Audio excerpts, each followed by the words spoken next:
Well, it's a pleasure to be here again for another launch. I was at the Princeton launch last September, which was a wonderful event. And I'm really happy to be a part of such a fine literary journey. I think Jessica's done a wonderful job. And I look forward to getting each issue as it comes out and reading it. It's a lot of good quality prose and poetry. So, the poem I'm going to read is, the first one I'll read is in the issue 3, Helen of Troy.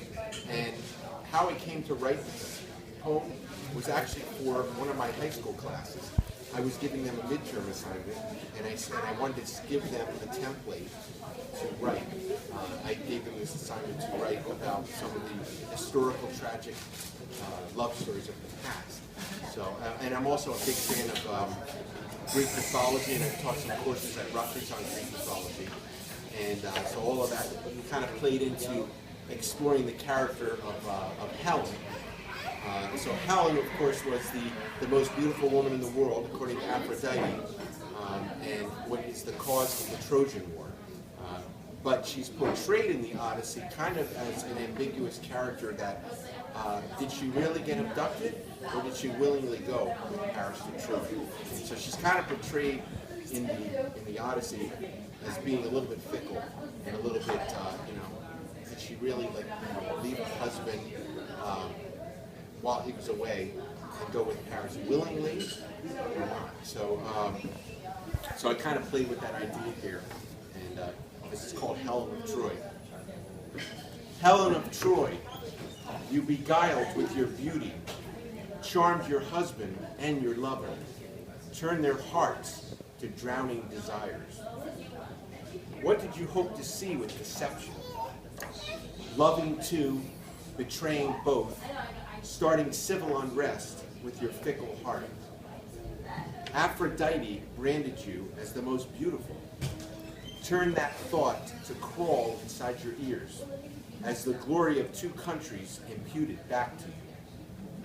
Your ambiguity was just a lover's trap, like Nepenthe fed to your naive guests, all for the want of your soul desire, a desire to run ships into the ground, a desire to bring men to bent, bruised knees, a desire to find eternal fame. O Helen of Sparta, Helen of Troy, divided without, divided within, like a person sprouting a second skin. Your lies are not becoming, your beauty just an ill-conceived trick.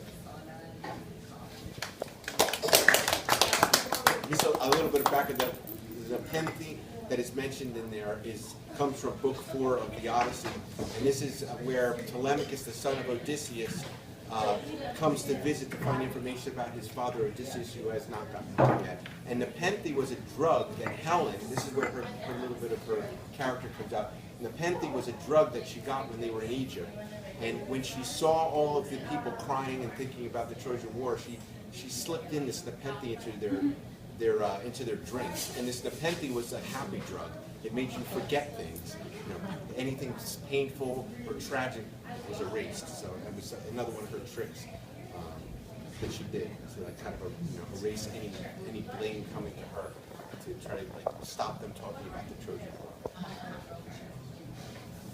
All right, the second poem is in the second poetry book, which I'm currently submitting. The second poetry book is called Palimpsest. This is a poem I wrote about a childhood memory. Years ago, when I was quite young, we lived in Walpole, Massachusetts. And my father worked for Metropolitan Life Insurance Company in Boston. So there was this big driveway next to the house that we lived in that always was this fascinating thing as a kid. That played up and down, and the house was right next to it. And there's another thing that happened on that driveway that you mentioned in the poem. But this is called Blacktop Innocence. I'll never forget our sprawling driveway that seemed like a giraffe's tongue when I lived in Walpole, Massachusetts, as a young boy of 5. Our house to the right of that behemoth driveway was a mansion of 13 rooms, some my parents kept shut for lack of use. Strange how I can't recall any of the rooms in that house, save a brief snapshot of the kitchen. But that driveway stays alive in the recesses of my mind, even now as I speak in the decades beyond.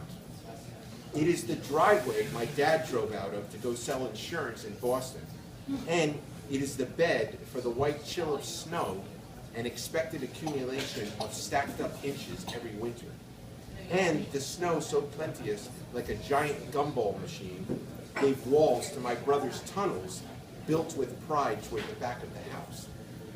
In the fall, the leaves covered that drive and promised piles to jump in when my father raked mounds upon the lawn.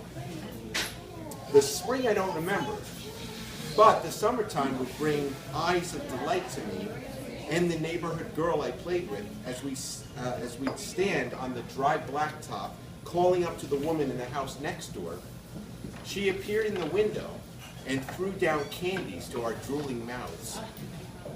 But I remember the day I stood alone in the driveway, hollered up to the window, and found the girl I played with waving her hand through that magical space as she stood next to the candy lady.